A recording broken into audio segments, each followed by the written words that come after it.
1872. Edward Delaney to John Fleming, West 38th Street, New York, August 9th, 1872. My dear Jack, I had a line from Dillon this morning, and was rejoiced to learn that your hurt is not so bad as reported. Like a certain personage, you are not so black and blue as you are painted. Dillon will put you on your pins again in 2 to 3 weeks, if you will only have patience and follow his counsels. Did you get my note of last Wednesday? I was greatly troubled when I heard of the accident. I can imagine how tranquil and saintly you are, with your leg in a trough. It is deuced awkward, to be sure, just as we had promised ourselves a glorious month together at the seaside. But we must make the best of it. It is unfortunate, too, that my father's health renders it impossible for me to leave him. I think he has much improved. The sea air is his native element. But he still needs my arm to lean upon in his walks, and requires someone more careful than a servant to look after him. I cannot come to you, dear Jack, but I have hours of unemployed time on hand, and I will write you a whole post-office full of letters, if that will divert you. Heaven knows I haven't anything to write about. It isn't as if we were living at one of the beach houses. Then I could do you some character studies, and fill your imagination with groups of sea goddesses, with their, or somebody else's, raven and blonde manes hanging down their shoulders.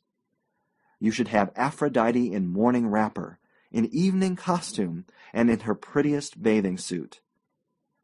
But we are far from all that here. We have rooms in a farmhouse, on a crossroad, 2 miles from the hotels, and lead the quietest of lives. I wish I were a novelist. This old house, with its sanded floors and high wainscots, and its narrow windows looking out upon a cluster of pines that turn themselves into aeolian harps every time the wind blows, would be the place in which to write a summer romance. It should be a story with the odors of the forest and the breath of the sea in it. It should be a novel like one of that Russian fellow's, what's his name? Turgenev, Turgenev, Turgenev. Nobody knows how to spell him. Yet I wonder if even Eliza or an Alexandra Paulovna could stir the heart of a man who has constant twinges in his leg. I wonder if one of our own Yankee girls of the best type, haughty and spirituelle, would be of any comfort to you in your present deplorable condition. If I thought so, I would hasten down to the surf house and catch one for you.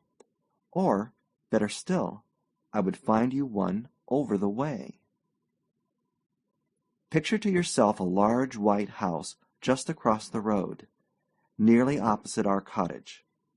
It is not a house, but a mansion, built, perhaps, in the colonial period, with rambling extensions and gambrel roof, and a wide piazza on 3 sides, a self-possessed, high-bred piece of architecture with its nose in the air.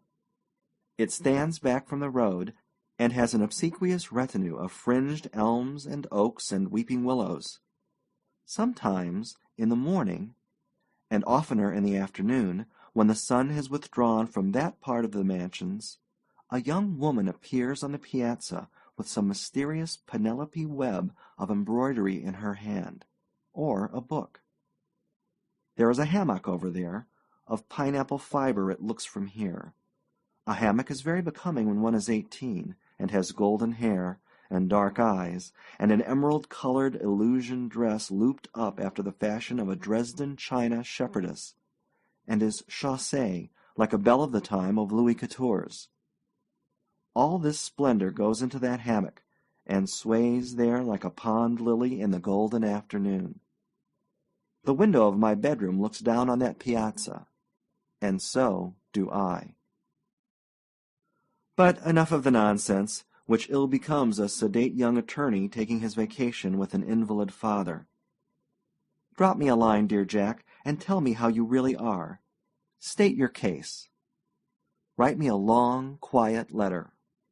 If you are violent or abusive, I'll take the law to you.